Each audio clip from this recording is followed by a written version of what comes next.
गिन रहा होता है। ये तो हम सभी जानते हैं कि इस पृथ्वी पर जन्म लेने वाला कोई भी व्यक्ति अमर नहीं है।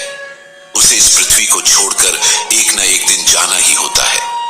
आपने देखा होगा कि हिंदू धर्म में जब भी कोई इस दुनिया को छोड़कर जाता है तो उसके शव का अंतिम संस्कार कर दिया जाता है।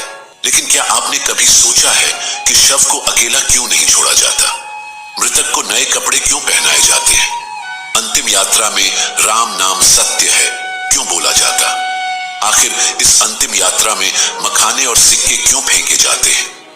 शव यात्रा के आगे मटकी लेकर क्यों चलते हैं? किसी व्यक्ति का दाह संस्कार करने के बाद उसके परिजनों को शमशान घाट की ओर पीछे मुड़कर क्यों नहीं देखना चाहिए? आखिर परिजनों के अंतिम संस्कार करने के 3 दिन बाद ही अस्थियां क्यों चुनी जाती हैं?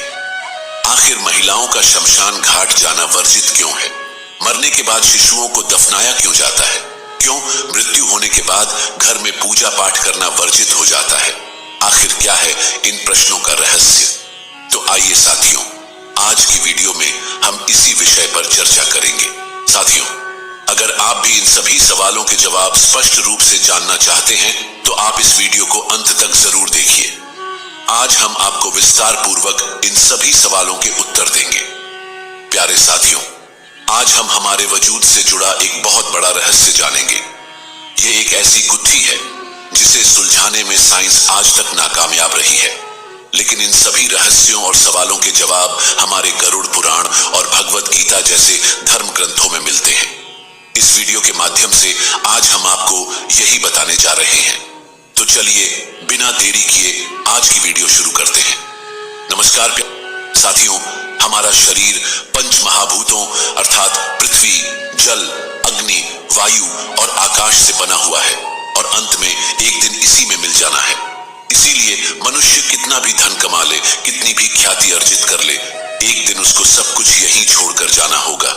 यही संसार का नियम है और इस नियम को न कोई बदल सकता है न बदल पाएगा। गीता में भी श्री कृष्ण भगवान कहते हैं, जिसने जन्म लिया है उसकी मृत्यु निश्चित है और जिसकी मृत्यु हुई उसका अगला जन्म भी निश्चित है। यह चक्र निरंतर चलता ही रहता है। साथियों, आपने यह कहावत तो सुनी ही होगी, यह जीवन तो नश्वर है, यानी कि हम सबको एक न एक दिन इस मृत्यु लोक को छोड़कर जाना ही होगा। इसके बाद भी मनुष्य इस विषय पर बात करने से बचता है और मृत्यु शब्द से भी भय खाता है। शायद इसीलिए महाभारत काल में युधिष्ठिर ने यक्ष से कहा था, दुनिया का सबसे बड़ा आश्चर्य यही है कि मनुष्य रोज किसी न किसी को मरते हुए देखता है, लेकिन स्वयं अपने मरने के बारे में वह कभी नहीं सोचता, जबकि मौत तो एक दिन उसकी भी होनी ही है।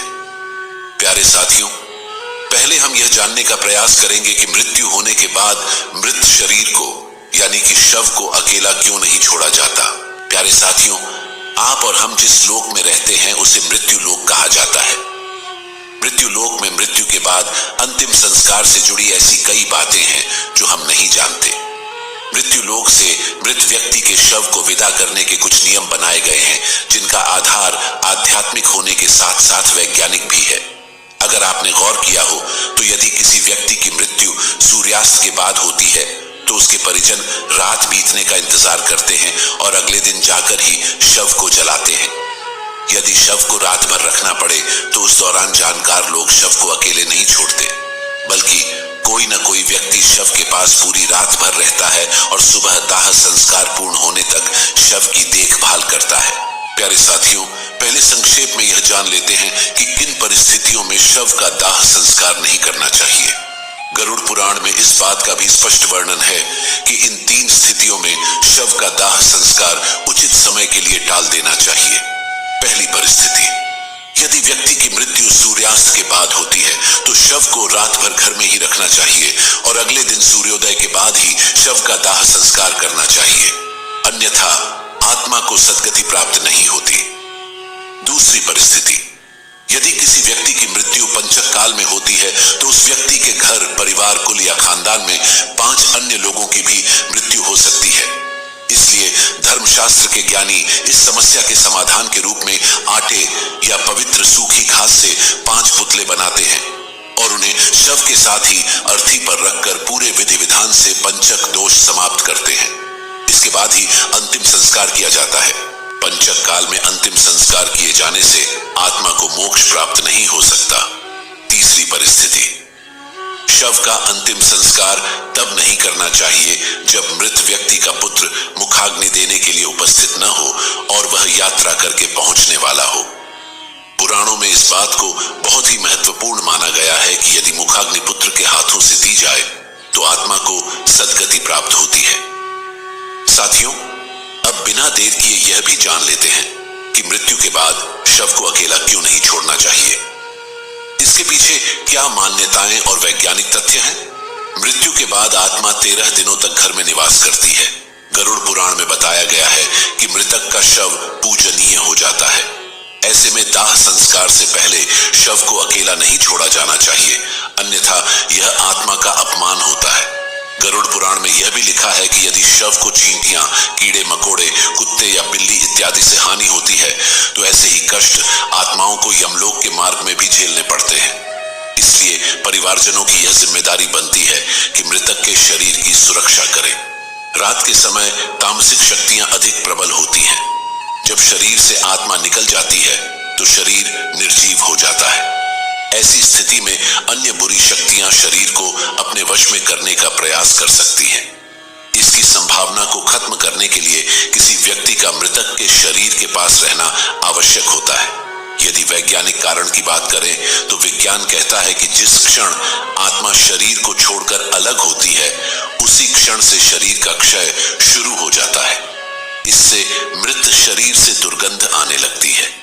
इस दुर्गंध को कम करने और वातावरण को धार्मिक बनाए रखने के उद्देश्य से मृत शरीर के आसपास अगरबत्ती, धूप और दीपक जलाए जाते हैं।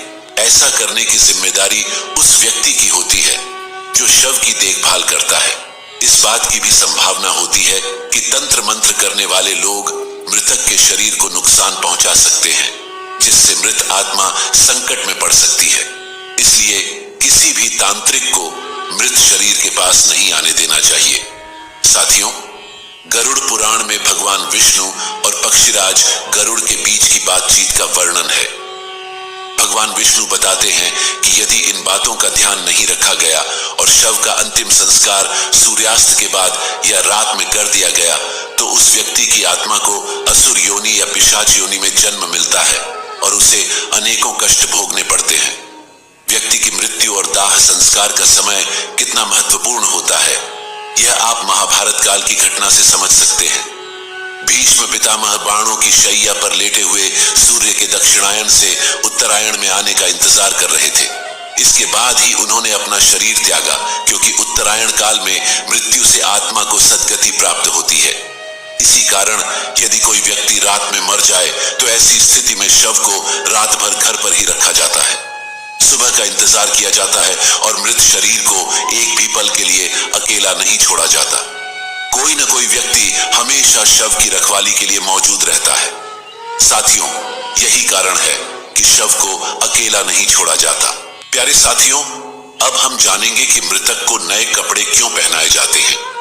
दोस्तों, जैसे कि हम आपको ऊपर बता चुके हैं कि सनातन हिंदू धर्म में दाह संस्कार से जुड़े ऐसे कई नियम हैं जिन पर विज्ञान ने भी अपनी राय दी है। इन्हीं नियमों में से एक नियम यह भी है मृतक को नए कपड़े पहनाना। हम में से बहुत से लोगों के मन में यह सवाल आता होगा कि मृत व्यक्ति की चिता में आग लगाने से पहले नए कपड़े क्यों पहनाए जाते हैं।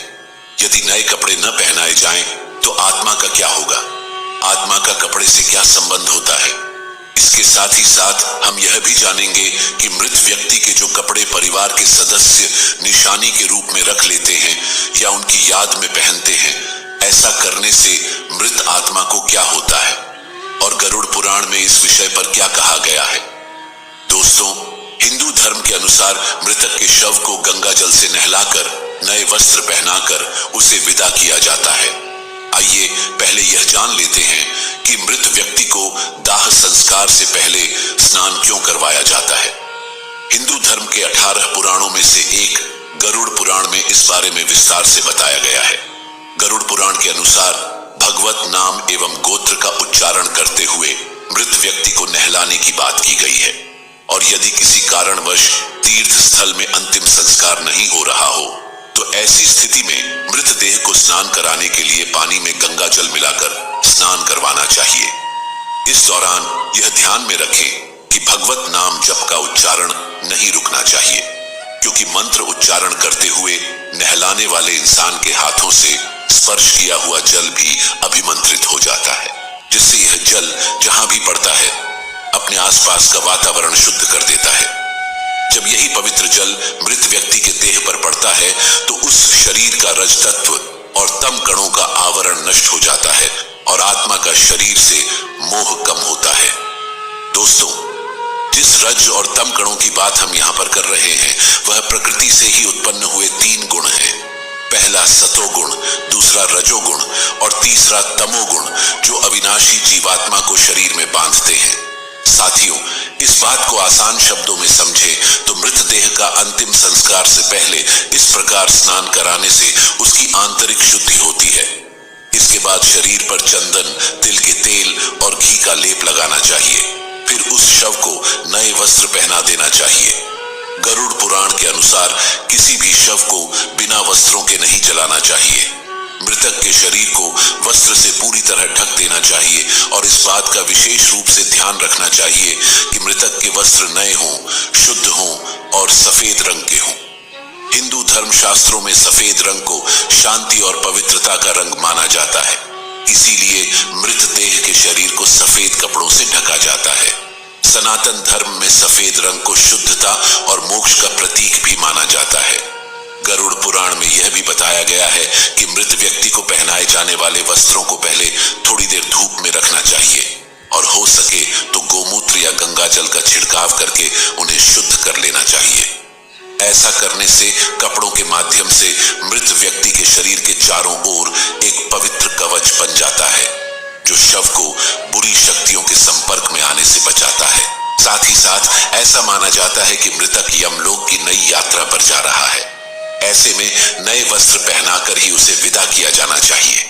इसके बाद अंतिम संस्कार की विधि को आगे बढ़ाते हुए मृतदेह को चिता पर रख दिया जाता है और उसके ऊपर पुष्प, चंदन और 5 प्रकार की पवित्र लकड़ियों को रखकर मुखाग्नि दे दी जाती है।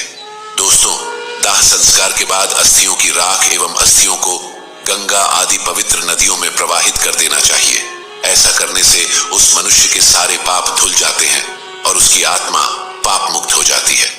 आत्मा की शुद्धि और पाप मुक्ति के लिए ही मृतक के परिवार द्वारा नए कपड़े पहनाते हुए उसे आदर पूर्वक विदा किया जाता है और आत्मा की शांति के लिए प्रार्थना की जाती है। प्यारे साथियों, आइए अब हम आपको बताते हैं कि मृत व्यक्ति के कपड़े निशानी के तौर पर रखने से आखिर होता क्या है। दोस्तों, जब हमारा कोई अपना इस दुनिया से चला जाता है तो अक्सर हम उनकी वस्तुओं को उस व्यक्ति की याद के रूप में संभाल कर रख लेते हैं। इन वस्तुओं में आमतौर पर कपड़े और उस व्यक्ति की पसंदीदा चीजें भी होती हैं। कई बार ऐसा भी होता है कि मृतक के कपड़े उनके घर वाले पहन लेते हैं, लेकिन ऐसा कभी नहीं करना चाहिए। सनातन धर्म के अनुसार मृत व्यक्ति के कपड़े पहनने की सख्त पाबंदी है। मान्यता है कि मृतक की आत्मा का अपनी चीजों से जुड़ाव बना रहता है और मृतक के कपड़ों को पहनने से आत्मा का हमारी तरफ आकर्षण बढ़ता है, जिससे मोक्ष प्राप्ति में हानि होती है। ऐसा भी माना जाता है कि अगर कोई उस मृत व्यक्ति के कपड़े पहनता है तो वह उस व्यक्ति से जुड़ी यादों से बाहर नहीं आ पाता है। इसीलिए अगर हम किसी मृत व्यक्ति का सामान अपने इस्तेमाल में लाते हैं तो यह हमें मानसिक रूप से कमजोर बनाता है, क्योंकि हम उस व्यक्ति के न होने के दुखद क्षण को भूल नहीं पाते और वह व्यक्ति हमें बार बार याद आता रहता है। इसीलिए कहा जाता है कि आपको मृतक की कोई भी वस्तु या कपड़े आदि उपयोग की हुई चीजें इस्तेमाल में नहीं लानी चाहिए। इन्हें हमेशा दान कर देना चाहिए। प्यारे साथियों, अब तक हमने जाना कि मृतक को नए कपड़े क्यों पहनाए जाते हैं और अब हम जानेंगे कि अंतिम यात्रा में राम नाम सत्य है यह क्यों बोला जाता है। अंत में हम बताएंगे कि शव यात्रा में मृत व्यक्ति के ऊपर मखाने और सिक्के क्यों फेंकते हैं। साथियों, हिंदू धर्म में आपने देखा होगा, मृत्यु के बाद जो लोग व्यक्ति की अंतिम यात्रा में जाते हैं पूरे रास्ते भर राम नाम सत्य है, राम नाम सत्य है बोलते रहते हैं। क्या आपको पता है कि ऐसा क्यों कहा जाता है? अंतिम यात्रा के दौरान राम का ही नाम क्यों लिया जाता है? आखिर क्यों महादेव भी राम नाम की महिमा का गुणगान करते हैं। साथ ही हम यह भी देखेंगे कि कैसे राम नाम के जाप का चमत्कारिक प्रभाव आपके जीवन पर पड़ता है, कैसे राम नाम के प्रभाव से वाल्मीकि जैसे एक साधारण डाकू त्रिकालदर्शी महर्षि वाल्मीकि बन जाते हैं और रामायण जैसे महाकाव्य की रचना करते हैं। साथियों, गोस्वामी तुलसीदास जी ने अपनी एक चौपाई में कहा है, तुलसी अपने राम को रीझ भजो या खींच, भौम पड़ा जामे सभी उल्टा सीधा बीज। इस चौपाई का अर्थ है कि राम का नाम जैसे भी लिया जाए, चाहे प्रेम से या गुस्से से, यह ठीक वैसे ही फल देगा जैसे कि खेत में पड़ा बीज, चाहे उल्टा हो या सीधा पौधा बनकर फल देता है। तुलसीदास जी से एक भक्त ने पूछा था कि जब मन भक्ति करने का नहीं करता तब भी मंत्र जाप करने से क्या फल मिलता है। तुलसीदास जी ने कहा कि जैसे जमीन में बीज बोने के समय यह नहीं देखा जाता कि बीज उल्टे पड़े हैं या सीधे, लेकिन समय आने पर सभी बीज अंकुरित हो जाते हैं और सभी उल्टे सीधे बीजों से फसल तैयार हो जाती है। इसी तरह राम नाम का जाप कैसे भी किया जाए उसका फल अवश्य ही मिलता है। दोस्तों, पद्म पुराण में एक प्रसंग मिलता है। एक बार माता पार्वती ने महादेव से पूछा कि आप किसका ध्यान करते हैं। इसके उत्तर में महादेव कहते हैं, राम राम रामेति रमे रामे मनोरमे सहस्र नाम तत्तुल्यम राम नाम वरानने। इसका अर्थ है, राम का नाम पर ध्यान करने से मेरा मन राम की दिव्य चेतना में लीन हो जाता है जो कि दिव्य है। यह राम नाम विष्णु सहस्त्र नाम के तुल्य है, अर्थात भगवान विष्णु के हजारों नामों के बराबर है। एक बार भगवान शिव ने अपनी पार्वती जी से अपने ही साथ भोजन करने का अनुरोध किया। भगवती पार्वती जी ने यह कहकर टाला कि वे विष्णु सहस्त्र नाम का पाठ कर रही हैं। थोड़ी देर तक प्रतीक्षा करके शिवजी ने जब पुनः पार्वती जी को बुलाया तब भी पार्वती जी ने यही उत्तर दिया कि वे विष्णु सहस्त्र नाम के पाठ के विश्राम के पश्चात ही आ सकेंगी। शिव जी को शीघ्रता थी, भोजन ठंडा हो रहा था, अतः भगवान शिव ने कहा, पार्वती राम राम कहो। एक बार राम कहने से विष्णु सहस्त्र नाम का संपूर्ण फल मिल जाता है, क्योंकि श्री राम नाम ही विष्णु सहस्त्र नाम के तुल्य है। इस प्रकार शिव जी के मुख से राम इस 2 अक्षर के नाम का विष्णु सहस्त्र नाम के समान सुनकर राम नाम का जप करके पार्वती जी ने प्रसन्न होकर शिव जी के साथ भोजन किया। भगवान शिव पार्वती जी से कहते हैं, पार्वती, श्री राम नाम का जाप जागृत, स्वप्न और सुषुप्ति इन तीनों अवस्थाओं में करना चाहिए। पार्वती, मैं भी इन्हीं मनोरम राम नाम में रमता हूं। भक्तों, अब जानेंगे राम का अर्थ क्या है। राम का अर्थ है प्रकाश, किरण एवं आभार। जैसे शब्दों के मूल में राम है, रा अक्षर का अर्थ है आभा और मां अक्षर का अर्थ है मैं या मेरा, तो राम शब्द का अर्थ हुआ मेरे भीतर का प्रकाश अथवा मेरे हृदय में प्रकाश। धर्म ग्रंथों में यह भी बताया गया है कि जिस तरह मृत्यु एक अटल सत्य है, ठीक उसी तरह इस संसार में राम का नाम भी सर्वथा सत्य है। दोस्तों, अंतिम यात्रा के दौरान राम नाम सत्य है का नारा लगाने का मतलब मृतक को सुनाना नहीं होता, बल्कि इसका उद्देश्य चल रहे परिजनों और मित्रों को यह समझाना होता है कि जिंदगी में और जिंदगी के बाद भी केवल राम नाम ही सत्य है, बाकी सब व्यर्थ है। महाभारत में भी राम नाम की महिमा के ऊपर एक प्रसंग मिलता है, जिसमें युधिष्ठिर यह बताते हैं कि अंतिम यात्रा के दौरान राम नाम सत्य का नारा क्यों लगाया जाता है।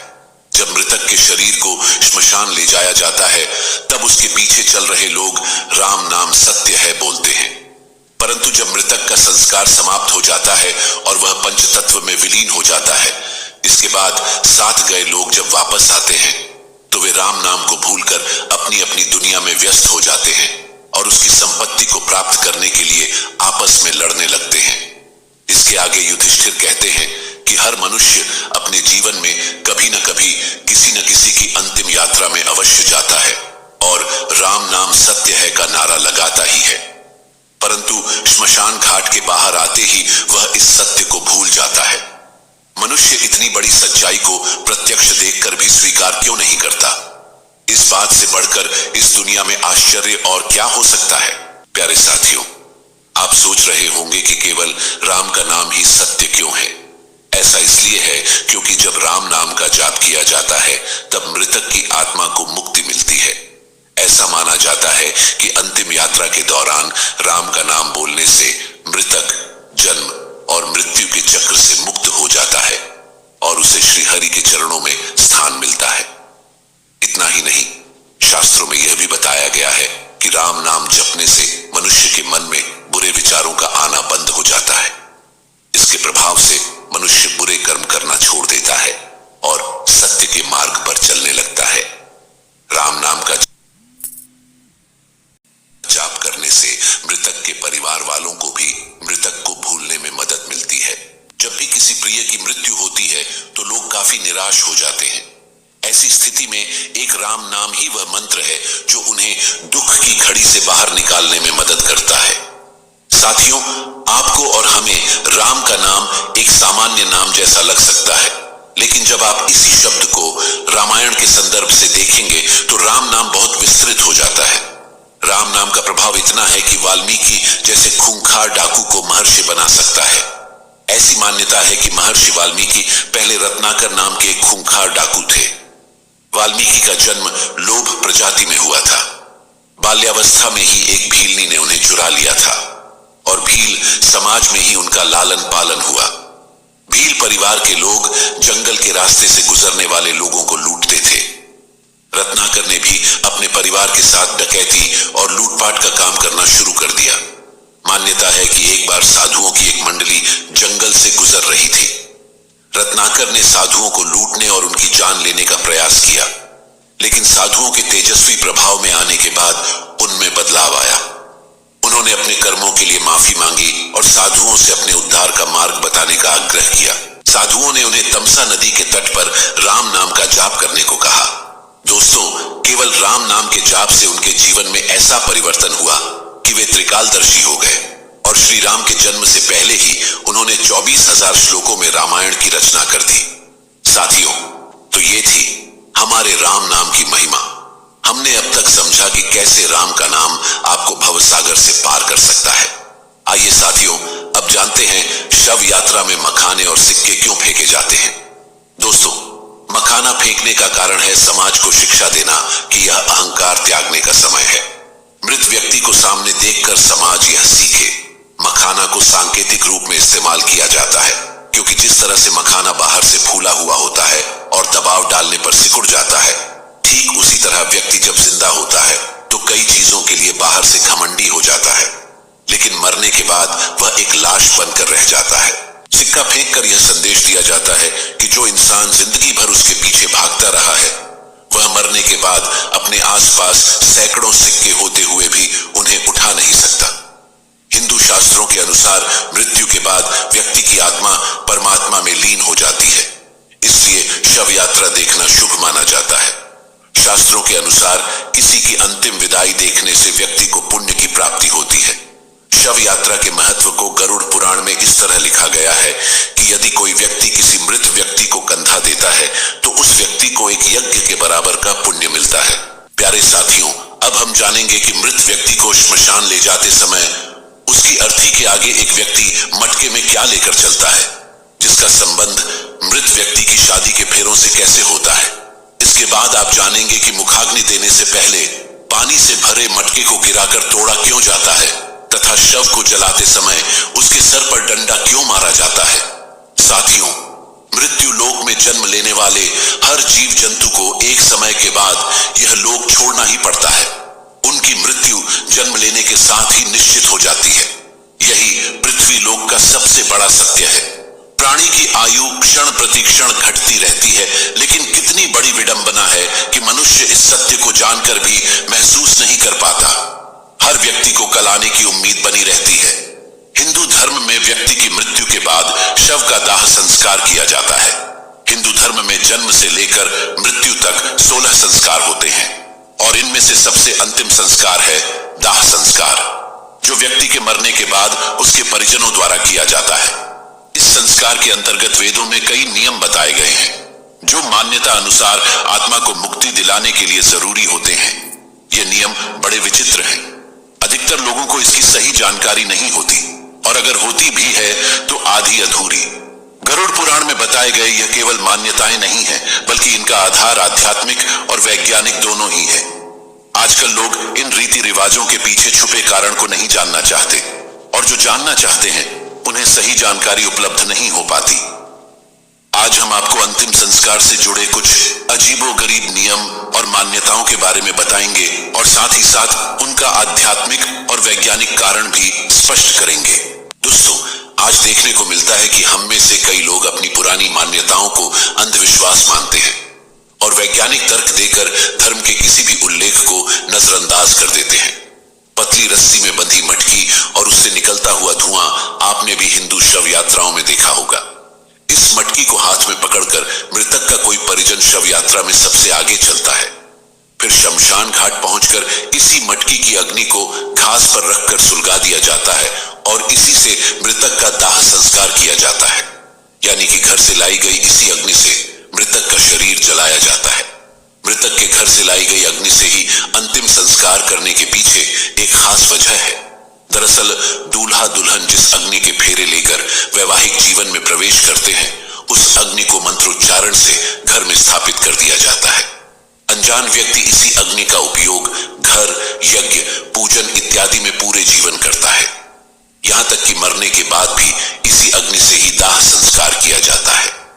पुराने समय की इसी प्रथा को मान्यता के रूप में आज भी घर से अग्नि जलाकर सुलगा हुआ एक कंडा या उपला मटकी में रखकर श्मशान ले जाया जाता है और फिर इसी से मृतक का दाह संस्कार किया जाता है।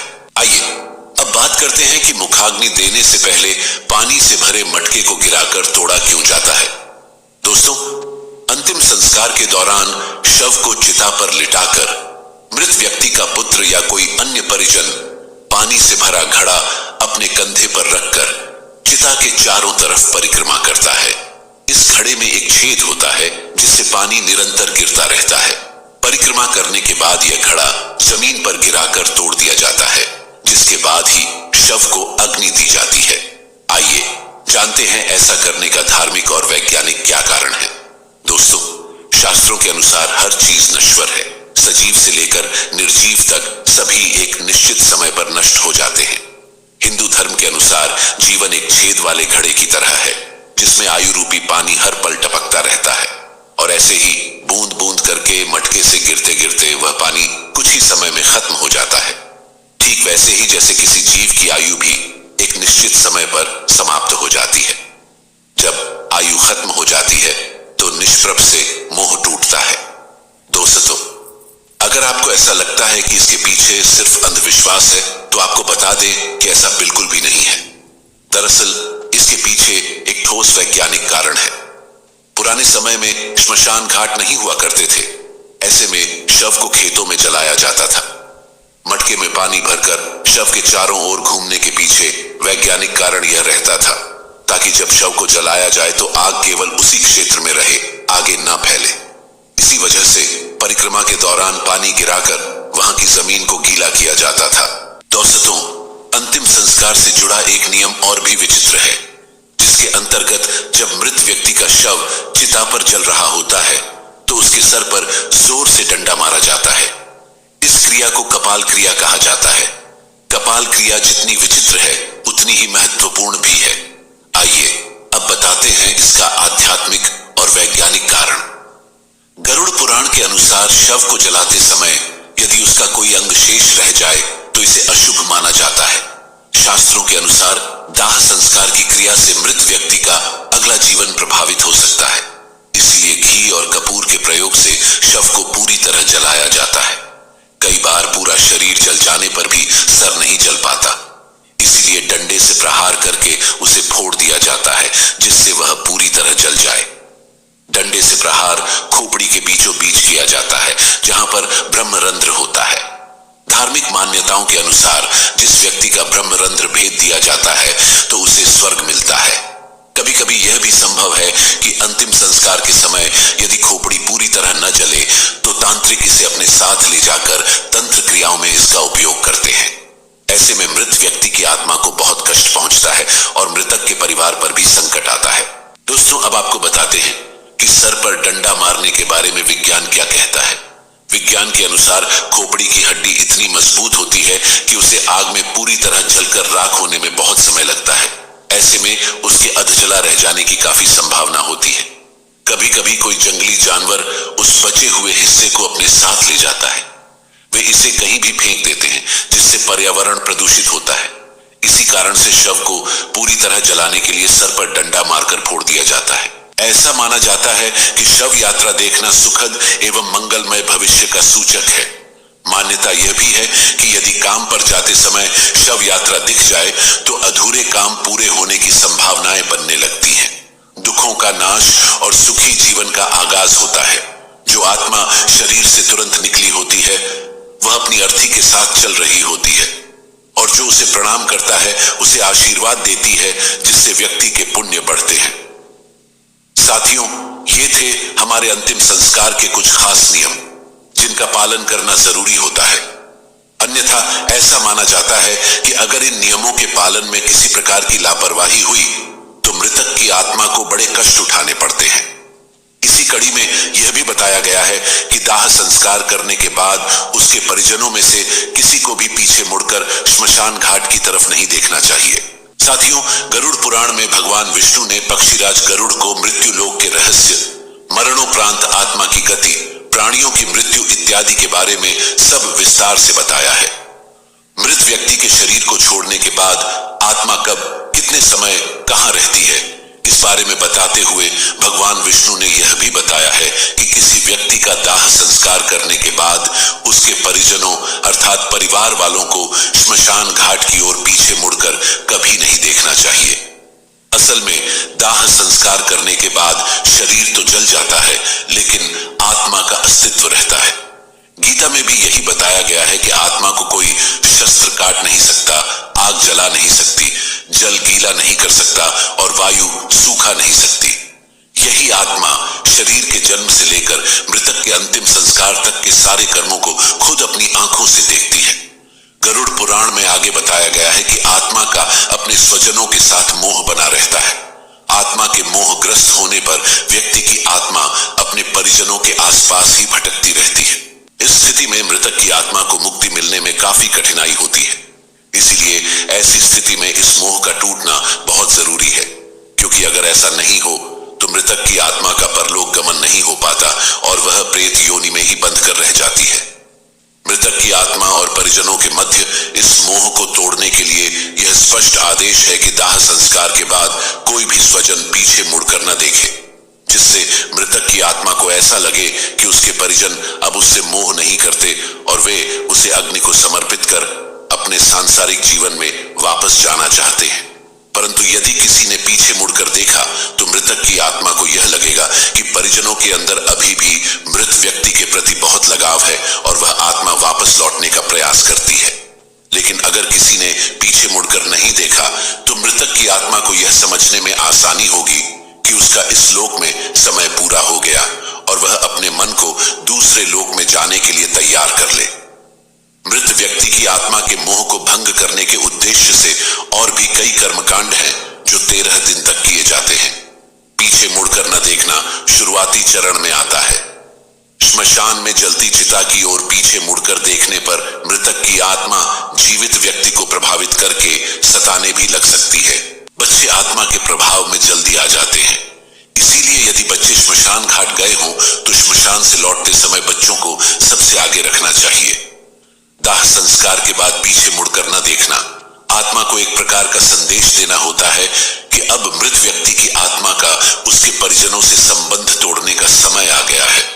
मोह के बंधन से मुक्त होकर मुक्ति के लिए अब आगे बढ़ो। आत्मा की मुक्ति से जुड़ा एक और महत्वपूर्ण प्रसंग यह भी है कि जिस मनुष्य की अकाल मृत्यु हो जाती है, चाहे वह दुर्घटना, आत्महत्या, कोई बीमारी या किसी अन्य कारण से हो, तो ऐसे इंसान की आत्मा को जल्दी मुक्ति नहीं मिल पाती। परंतु अगर उसके कर्म बहुत ही अच्छे हों तो सद्गति प्राप्त होती है, वरना काफी कष्ट उठाने पड़ते हैं। हालांकि गरुड़ पुराण में अकाल मृत्यु को लेकर भी कई कर्मकांड बताए गए हैं। उनका पालन पूरे वैदिक तरीके से होना चाहिए। इसीलिए दाह संस्कार के बाद श्मशान घाट की तरफ पीछे मुड़कर नहीं देखना चाहिए। प्यारे साथियों, अब हम जानेंगे कि परिजनों के अंतिम संस्कार करने के 3 दिन बाद ही अस्थियां क्यों चुनी जाती हैं। अस्थि विसर्जन में समय का बहुत महत्व है और इसलिए दाह संस्कार के बाद अधिकतम तीसरे या चौथे दिन तक अस्थि विसर्जित कर देना ही उपयुक्त माना गया है। अब सवाल उठता है कि तीसरा या चौथा दिन ही क्यों, और अगर अस्थि विसर्जन तीसरे या चौथे दिन तक ना हो पाए तो क्या करें। दोस्तों, अस्थि विसर्जन किसी मृत व्यक्ति के दाह संस्कार के बाद किया जाने वाला एक अनुष्ठान है। इसका अर्थ होता है चिता में जल गए मृत व्यक्ति की हड्डियों और राख को जल में विसर्जित करना। शास्त्रों के अनुसार अस्थियों को पवित्र नदियों में ही विसर्जित करना चाहिए, जिसमें सबसे ज्यादा महत्व गंगा नदी का है। इसलिए हर साल करोड़ों की संख्या में लोग हरिद्वार और वाराणसी जैसे पुण्य स्थानों पर देश के हर कोने से अस्थि विसर्जन के लिए आते हैं। दोस्तों, अस्थियों का विसर्जन एक साधारण प्रक्रिया नहीं है। यह कार्य इतना महत्वपूर्ण है कि अगर इसे सही समय से सही नियम के साथ ना किया जाए तो आत्मा को मुक्ति नहीं मिलती। ऐसा इसलिए है क्योंकि धर्म ग्रंथों में कहा गया है कि भौतिक शरीर पंच महाभूतों अर्थात पंच तत्वों से मिलकर बना है: पृथ्वी, जल, अग्नि, वायु और आकाश। दाह संस्कार की क्रिया में जब शरीर को जलाया जाता है तो पृथ्वी, अग्नि, वायु और आकाश को अपना अपना तत्व वापस मिल जाता है। लेकिन जब तक जल तत्व को अपना अंश नहीं मिलता तब तक चक्र पूरा नहीं होता। और इसीलिए यदि अस्थि विसर्जन सही समय या नियम से ना किया जाए तो आत्मा को मुक्ति नहीं मिलती और ना ही वह नया शरीर धारण कर पाती है। तो आइए जानते हैं अस्थि विसर्जन से जुड़े विशेष नियम क्या है। इसके साथ ही साथ हम आपको गरुड़ पुराण और अन्य धर्मशास्त्रों में लिखित गंगा नदी के महत्व और अस्थि विसर्जन के लिए सबसे उपयुक्त नदी होने का कारण भी बताएंगे। इतना ही नहीं, अस्थि विसर्जन नदियों में करने को लेकर विज्ञान क्या कहता है, आज हम ये भी जानेंगे। प्यारे साथियों, हमारे हिंदू धर्म के 18 पुराणों में से एक गरुड़ पुराण में मनुष्य के जन्म और मरण से संबंधित समस्त रहस्यों का वर्णन किया गया है। और इन्हीं विचित्र रहस्यों में है 3 दिन तक अस्थि संचयन करने का सही कारण। इसके अनुसार मृत्यु होने के दूसरे, तीसरे या चौथे दिन तक अस्थि संचयन अर्थात अस्थियों को इकट्ठा कर लेना चाहिए। इसके बाद इन अस्थियों का विसर्जन 10 दिनों के भीतर ही कर देना चाहिए। आज समाज के बहुत से लोग इसका पालन भी करते हैं, लेकिन इसके पीछे का असली रहस्य केवल कुछ लोगों को ही पता है।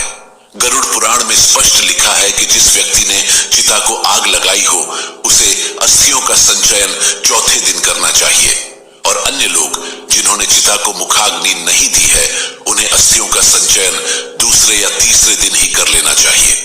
धर्मशास्त्रों के अनुसार अंतिम संस्कार के 3-4 दिन के भीतर ही अस्थि एकत्रित कर लेना चाहिए, क्योंकि दाह संस्कार के दौरान मंत्रों के उच्चारण से अस्थियों में आकाश एवं तेज तत्वों की संयुक्त ऊर्जा विद्यमान हो जाती है। इसका प्रभाव 3-4 दिनों के उपरांत कम होने लगता है, जिससे अस्थियों के चारों ओर निर्मित सुरक्षा कवच की क्षमता भी कम पड़ने लगती है। ऐसे में अनिष्ट शक्तियां या प्रेतात्माएं जो श्मशान घाट में विचरण करती रहती हैं, अस्थियों पर कब्जा करके जीव को कष्ट देती हैं, और ऐसा भी संभव है कि वह अनिष्टकारी शक्तियां उसके माध्यम से मृतक के परिजनों को भी कष्ट देने का प्रयत्न करें। इसलिए ऐसी स्थिति उत्पन्न होने से पहले ही अस्थियों को श्मशान घाट से हटा लिया जाता है। लोगों का मानना है कि जिस व्यक्ति ने मुखाग्नि दी होती है उसे श्मशान या अन्य अपवित्र स्थानों पर नहीं जाना चाहिए, क्योंकि वहां अनिष्टकारी शक्तियां उसको नुकसान पहुंचा सकती हैं। इसलिए आजकल आप लोगों ने भी देखा होगा कि मृतक के परिजन चिता की अग्नि शांत होते ही राख और अस्थियां लेकर घर लौट जाते हैं, जो कि व्यावहारिक दृष्टिकोण से सही भी लगता है। इसका एक कारण यह भी है कि आजकल श्मशान घाट पर एक के बाद एक कई चिताएं जलाई जाती हैं। लोगों को चिता जलाने के लिए जगह ही नहीं मिलती। इसलिए संभव है कि यदि चिता की राख को 3 दिन तक छोड़ दिया जाए तो शायद 3 दिन बाद ना तो अस्थियां मिलेंगी और ना ही राख, और अगर राख मिल भी गई तो वह आपके परिजन की है या किसी और व्यक्ति की राख से मिल गई है, यह पता ही नहीं चलेगा। इसलिए पुराने समय में अस्थि संचयन के लिए 3-4 दिन इंतजार करने की बात तो ठीक है, लेकिन आज के परिप्रेक्ष्य में ऐसा कर पाना थोड़ा मुश्किल जरूर है। लेकिन दोस्तों, अस्थियां एकत्रित करने से पहले यह जान लेना जरूरी है कि जहां शव को अग्नि दी गई थी, अस्थियों को वहां से लाने से पहले विधिवत पूजा करना अनिवार्य है। फिर अस्थियों का संचयन करके उसे मिट्टी के पात्र में रखकर सफेद कपड़े से ढककर गंगा घाट ले जाना चाहिए। इसके पश्चात अस्थियों को दूध एवं जल से धुलकर चंदन लगाकर एक दोने में रखकर गंगा जी में विसर्जित कर देना चाहिए। जिस मृत प्राणी की अस्थि 10 दिन के अंतर्गत गंगा में विसर्जित हो जाती है, उसका ब्रह्मलोक से कभी भी पुनरागमन नहीं होता। गंगा जल में मनुष्य की अस्थि जब तक रहती है, उतने हजार वर्षों तक वह स्वर्गलोक में विराजमान रहता है। एक बात और है जो आपको ध्यान में रखना चाहिए।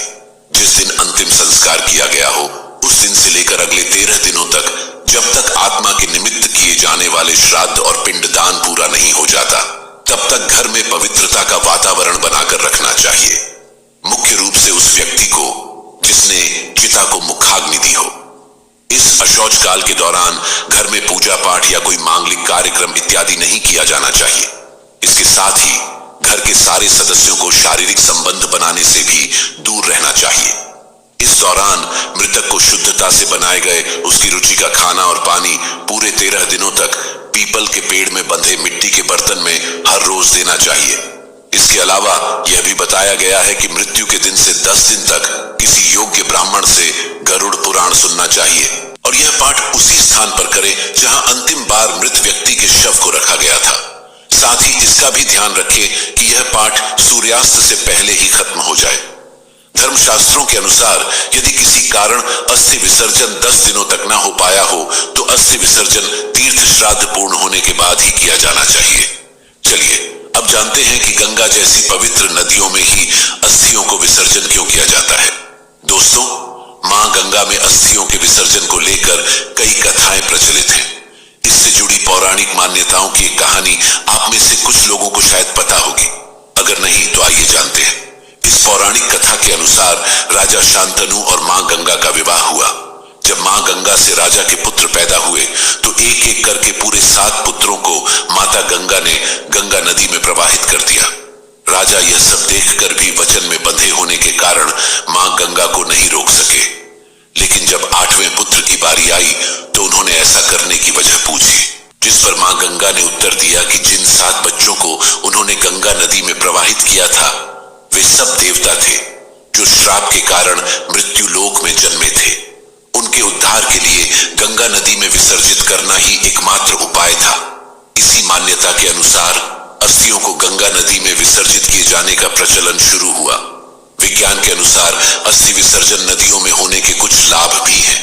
इससे जल को पोषक तत्व मिलते हैं, मृदा की उर्वरा शक्ति बढ़ती है जो खेती के लिए अच्छा है।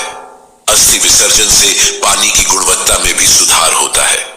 तो दोस्तों, आशा है कि आपको यह बात समझ में आ गई होगी कि धर्म ग्रंथों में अस्थियों का संचयन 3 दिन के अंदर ही किए जाने के लिए क्यों कहा गया है और फिर उन अस्थियों को गंगा नदी में ही प्रवाहित करने को इतना महत्व क्यों दिया गया है।